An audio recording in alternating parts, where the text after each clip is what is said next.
Marx naceu o 5 de maio de 1818 en Trèveris, é dicir, no Reino de Prusia. Foi un filósofo, intelectual e pensador comunista de orixe xermano do século XIX.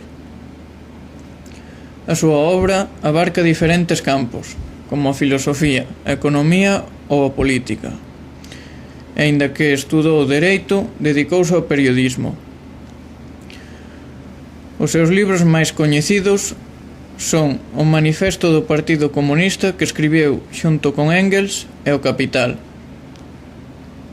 Marx cría que a sociedade podería mellorar e fixo unha gran campaña do socialismo converténdose na figura principal da Primeira Internacional.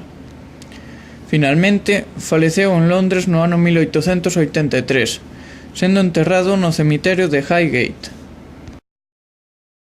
O século XIX é un século de cambios, no que se incluíron as ideas ilustradas da Revolución Francesa na sociedade. A burguesía é a clase triunfadora e motor da nova sociedade substituindo a nobreza. Houve un desenrolo económico que favorece só a uns poucos, os capitalistas, o que dificultará aínda máis a implantación dos ideais de liberdade, igualdade e fraternidade propostos pola Revolución Francesa. As grandes masas de traballadores das fábricas viven en condicións infrahumanas, e debido a isto surxen movementos obreiros para cambiar a situación de explotación do traballador. Marx propón a necesidade dun cambio radical pola revolución do proletariado. Marx dixo que os produtos tiñan dous tipos de valores: o valor de uso e o valor de cambio. O valor de uso crea algo consumible, polo tanto, o traballo é a produción do valor de uso. O valor de cambio é a propiedade que teñen os produtos de poder intercambiarse.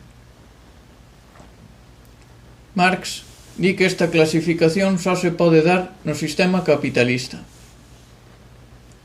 Segundo o valor de uso, os produtos teñen unha determinación cualitativa, é dicir, o que son: prendas de roupa, teléfonos, bolígrafos ou o que sexa. E tamén teñen unha determinación cuantitativa, é dicir, no que se miden os produtos, por exemplo, unidades ou litros.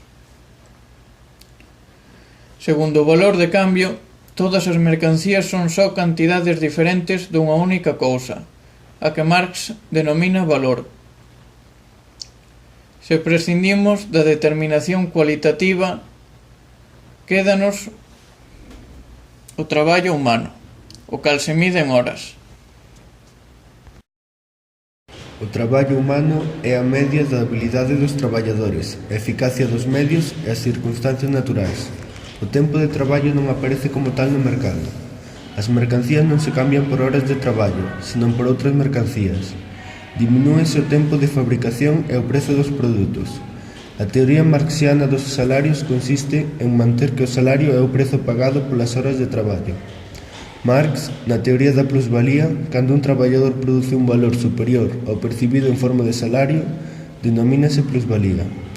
A conversión das horas de traballo en salario representa unha desvantaxe económica e unha alienación do traballador, polo que non é libre. Segundo Marx, é necesario liberar o home da escravitude orixinada polo traballo que non lle pertence mediante a apropiación do traballo.